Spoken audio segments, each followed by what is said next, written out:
Been a big fan of this man's work way back on Oz on HBO, and the man deserved all the kudos from his Academy Award-winning performance in Whiplash. Now he's in The Meddler in theaters near you. That opened up last Friday. J.K. Simmons, I will stop talking about you like you're not sitting here. Good to see you, sir. I am right here, and I heard everything you said. And you deserve it. I approve of it all. All of it. Absolutely all of it. Did you ever get scripts from Oz and just go, what is the matter with these people? What is Tom Fontana's problem? Yeah. The one time he sent me a script or called me at home in the old pre-cell phone, answering machine days, to sort of ask me if something would be cool. This was after like 2 or 3 years on Oz. I got a message on my answering machine. JK, I got an idea. I just wanted to run it by you first. And I'm thinking, what could it be? He's had me, anally raping men. He's had me tattooing. He's had me having my face pooped on. Yes. He had me crucify a guy. He's, what is it he's going to ask me to do that he wants my permission? Yes. So I call him, like he wanted me to sing. He wanted me to sing. And the other things he didn't ask you permission for? No, he didn't for? ask me about kissing guys or raping anything men that or would be being pooped on. Just wanted to know if it would be cool if I sang and a little bit. What was your response? So I was delighted to sing. As long as it didn't involve, like, excrement or any bodily fluids. Anything like that. Yeah. And then so you gave the approval to that. I did approve. Lee Turgeson and I sang a Barry Manilow duet. Yeah, the two of you guys did not get along in the show. Those two characters were diametrically opposed to one another. It was truly a genius show, and then to see you move on to other things and be as successful, movies like Juno, obviously Whiplash as well. With Whiplash, though, it was something near and dear to your personal life as well, right? Wasn't your dad a teacher? My dad was a music teacher, a conductor, a choir conductor, so not a jazz guy. But, and when I first sat down with Damien Chazelle, the genius writer-director of that movie, one of the first things he wanted to put me at ease about was, don't worry about the conducting and all the technical stuff. He said, we'll have a double, and we'll have a coach who can sort of teach you some basics. And I was like, dude, I have a degree in conducting and composing, and I studied classical music, so I'm, So you were built for the part, in a way, in that regard. Yeah. And then when you were doing it, though, when you chew on a scene like that, do you know at the time that you're doing it that you are just nailing it, that you are in a groove in a way that we talk about with athletes in a groove sometimes? JK?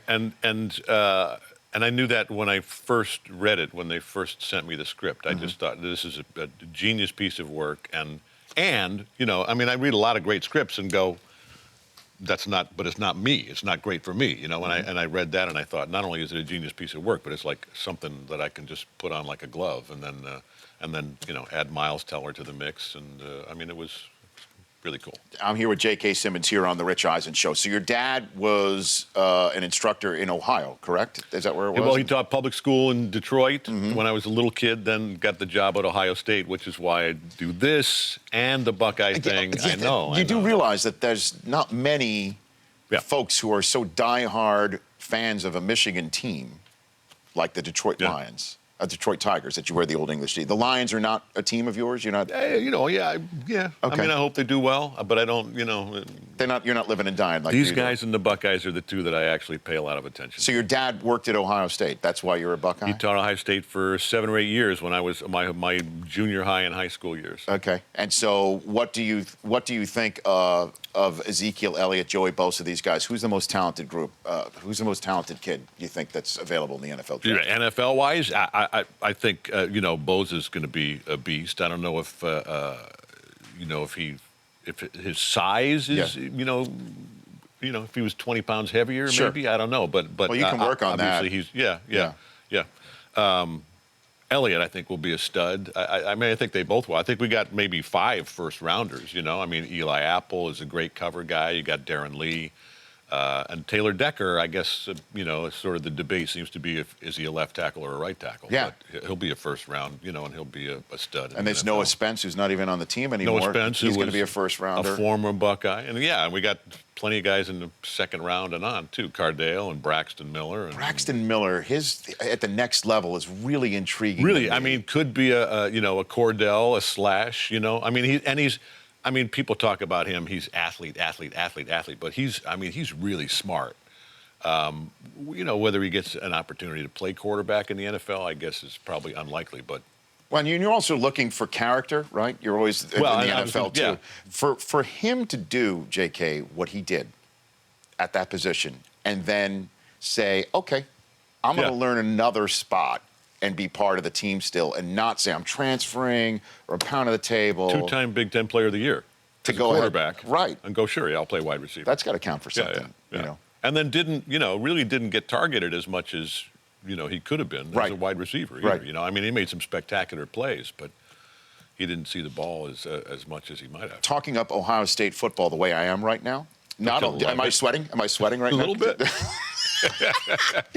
But I'm preparing to spend an entire night with Urban Meyer on Friday night on our broadcast. I'm sure the two of you will be fast friends.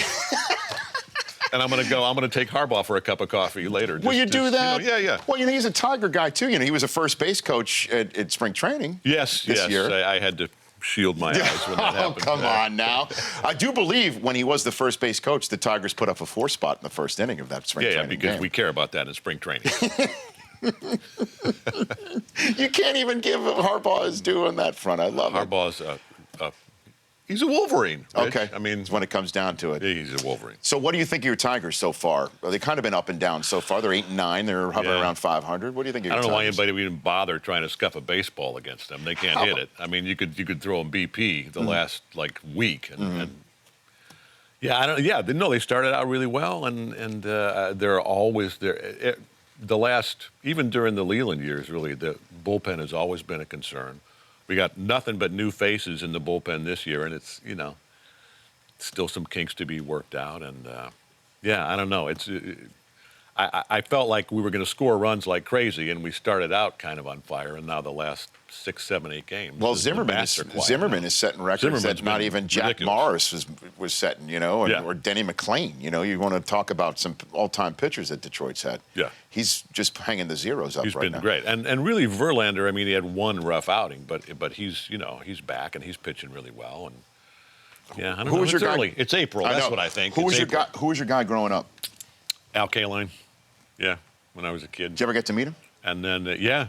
I mean, that's the coolest part about being all semi-famous now is I get, I'm down on the field. I mean, I'm hanging out with the guys, Leland, and in his years there, and now Osmus, and I'm texting the guys, and it's really cool. That's neat. So Al Kaline was an Oz fan? Is that what you're saying? Big Oz fan. Yeah. No, that was not the topic of discussion. The few times I've gotten to chat with. No Schillinger discussion with Al Kaline. Maybe he'll bring it up next time. Okay.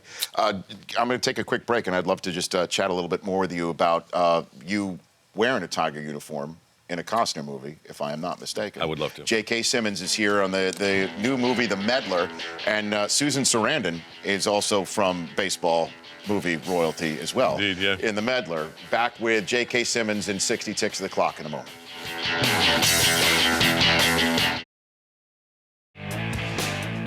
In theaters near you, The Meddler, starring my friend here, sitting here on the Rich Eisen Show set, J.K. Simmons and Susan Sarandon. Yes, it's only in theaters near you if you live in New York or L.A. Is that right? Right now. Well, I mean, it's opening wider across the country in the next couple of weeks. Well, I guess being a guy who lives in Los Angeles is from New York, I need to step up my game a little bit. Your entire world is New York and L.A. Okay, well, it's a great movie. I saw it over the weekend, and it's a sweet movie between two folks finding one another, and Susan Sarandon is pretty much in every scene of this film. Yeah. And she plays somebody who lost her husband and has kind of lost her way and has her daughter in her life, and then she finds you, J.K. Simmons. It's a neat film. It is sweet without being like saccharine, sweet and funny, and she and Rose Byrne are hilarious as mother and daughter. And it's very autobiographical by Lorene Scafaria, who wrote and directed it. And really, when she and I sat down to talk about it, she said this character she wanted me to play was the only completely fictional character and kind of a wish fulfillment. I'm playing the guy that she wishes her mom would meet. Yeah, in real life, and in this film, she does meet, and it's neat. It's a real sweet movie, as I said, between the two of you folks. And you and Susan Sarandon, is this the first time that you had ever acted in something before? Yeah, it's his first time we'd ever been on film together before. We met Jason Reitman, another great writer-director. Juno. Juno. Sure. Thank You for Smoking. Yeah, lots of great stuff. He does these live reads of classic screenplays as benefits here in LA for LACMA and Film Independent. And one of them was Bull Durham. And he always gets, great actors to do them. And you don't rehearse, you just show up, you read, and, people pay admission, and it all goes to benefit the museum.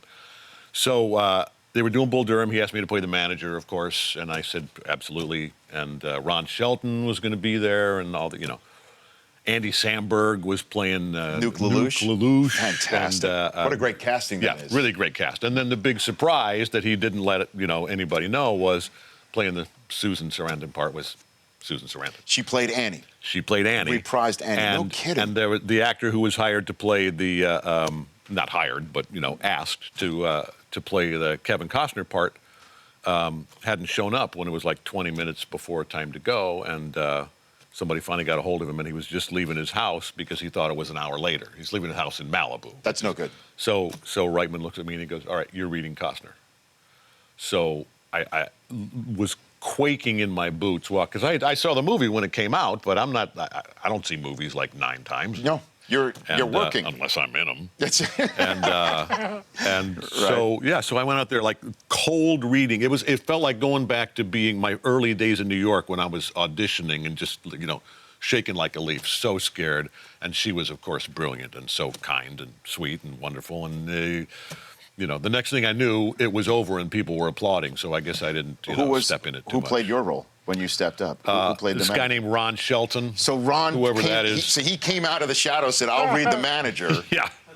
That's fantastic. Yeah, it was really wow. Cool. Yeah. And you also, with Costner, you have a history there, because Costner then, in all these great baseball movies that he's been in, although you could say Field of Dreams is more about a father-son story than baseball, obviously, is an allegory. But then he did For Love of the Game, and you played the manager in For Love of the Game for the Detroit Tigers. Really, I was just starting to do film and television at the time after 20 years as a theater guy, and I didn't even know that Sam Raimi, who directed the movie, was a Detroit guy. I didn't know the film world at all.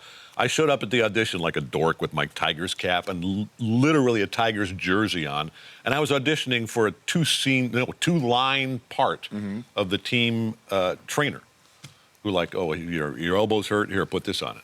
And Sam was just such a cool and generous guy, and he was, "Oh, you're from Detroit," and blah, blah, blah. We started talking baseball, and he was like, "Well, you really know about baseball." Chat.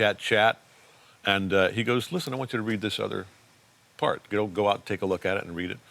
And secretly, I had been hoping, it was written to be like a guy my age now, like a white-haired, crusty, kind of Sparky Anderson kind of guy. Yeah. I was 40 maybe at the time, and I went out and, read the scene and ended up getting to play that part. And now you've got this big old Santa Claus beard on. What role is this for? What are you doing right now? This is for a film we just wrapped actually Friday that my wife co-wrote and directed called, they just changed the title. Careful now. It's called I'm Not Here. It's a really cool, multi-layered drama where 3 actors play the same character as a 6-year-old, and as a 20-something played by Sebastian Stan, and then as an old fart played by me. Interesting. Yeah. So you don't need the beard anymore, but you decided the beard's to keep coming off actually soon, because next week I'm going to Boston to do Patriots Day with a Pete Berg film, where I play an actual cop named Jeff Pugiles, who was a big hero. I've heard about this movie. Boston Marathon. It's going to be a major film. I'm really excited about it. It's the script, the final script that came my way. I was really excited by, and Mark Wahlberg is playing a Boston PD sergeant, and I play a guy from the Watertown PD who was part of the takedown of the brothers after the carjacking and all that. And so Wahlberg, Pete Berg, wow, fantastic. Kevin Bacon, John Goodman, great cast. Michelle Monaghan, fantastic. Yeah. That is just awesome, man. And so before you go out the door here on the Rich Eisen Show, what is your favorite? Is there like a quiz now? No, it's not. No, I just want to. It's not a quiz. I'm just excited to have you here, but I also don't want to keep you too long. What is your favorite sports movie of all time? You got to choose one. What do you got for me, J.K. Simmons? I got if you build it, they will come. It's Field of Dreams, I think it is because it's as we were saying, it's a sports movie. It's a father-son movie disguised as a sports movie, and it's I was a complete sucker for it. Yeah, I tear up when I see that. Yeah. But James Earl Jones, come on. Yeah, I know. James Earl Jones standing there and telling about what baseball means. Baseball. Right, and you got Burt Lancaster as well. But for me, it's Hoosiers. I got Hoosiers. Oh, yeah. You know what I mean? Like, because to me, I quote Hoosiers, JK, almost on a daily basis. When you measure the rim to the floor, and then the number of times that when I'm talking here on this show is when let's say the Eagles trade up for a second overall pick, or the Rams trade up for the first overall pick, and people might be like, "What are you thinking?" And I always that Coach Dale holds up that game plan in his leather-bound satchel, right, to the howling fans, like, "This is my game plan. My team's on the floor." I love that. I'm getting goosebumps even talking about this sort of thing. Is that right? Yeah. I mean, I do love it. And true story. So that's tough. True. And Gene Hackman also. Gene Hackman. And Chelsea Ross. Look at you. Yeah. I like it. Connection, 6 Degrees. Yes. He and I did a movie together with Sam Raimi. So there you go. Tied up in a little bow. And you've also mentioned Kevin Bacon in terms of actual Yeah. That name actually has been mentioned. So I'm now 0 Degrees of Kevin Bacon. So a theater near you if you live in New York and Los Angeles, but soon to be widely released, The Meddler. Thank you for coming on, sir. J.K. My Simmons. pleasure. You bet. The Rich Eisen Show, weekdays at noon Eastern on Audience.